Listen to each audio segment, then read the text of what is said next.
Assalamualaikum, halo teman-teman. Kali ini kita akan belajar bersama Arum lagi.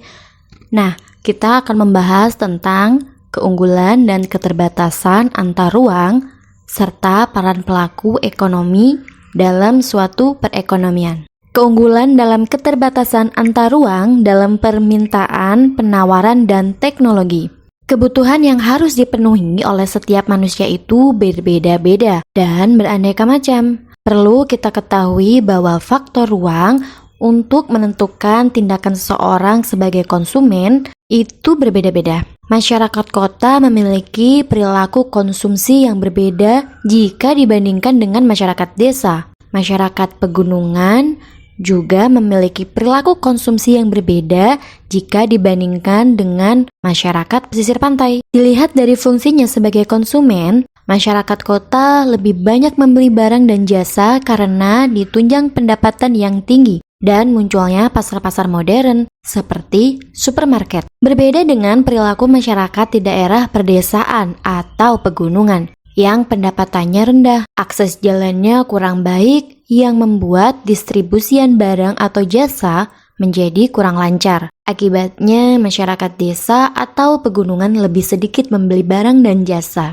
Sebagai negara tropis yang memiliki ribuan pulau dan lautan yang luas, Indonesia mempunyai kekayaan alam yang cukup banyak. Suhu dan curah hujan yang tinggi memungkinkan penduduknya menanam berbagai macam pertanian dan perkebunan. Curah hujan yang tinggi juga menjamin tersedianya air untuk kepentingan budidaya perikanan darat. Indonesia juga memiliki laut yang luas dan garis pantai yang sangat panjang. Di samping itu ditemukan pula berbagai jenis bahan tambang di dasar laut. Di sepanjang pesisir juga terdapat kekayaan alam berupa terumbu karang, rumput laut, dan tentu saja keindahan alam yang dapat dikembangkan untuk kepentingan pariwisata. Indonesia merupakan salah satu negara yang kaya akan sumber daya alam.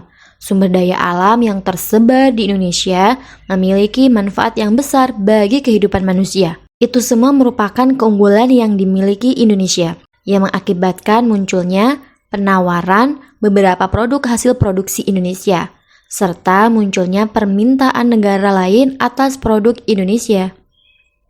Adanya penawaran dan permintaan akan produk mengakibatkan munculnya aktivitas perdagangan.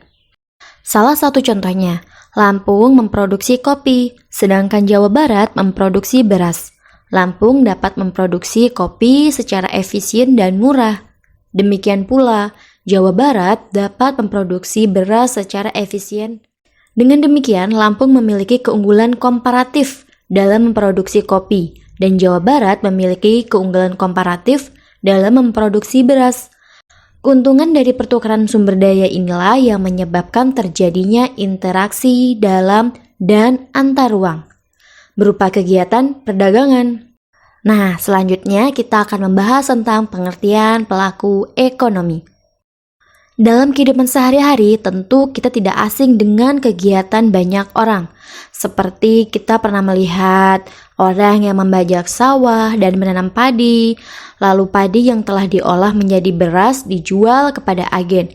Dari agen inilah para ibu rumah tangga atau konsumen yang lain bisa mendapatkan beras untuk memenuhi kebutuhan pangan.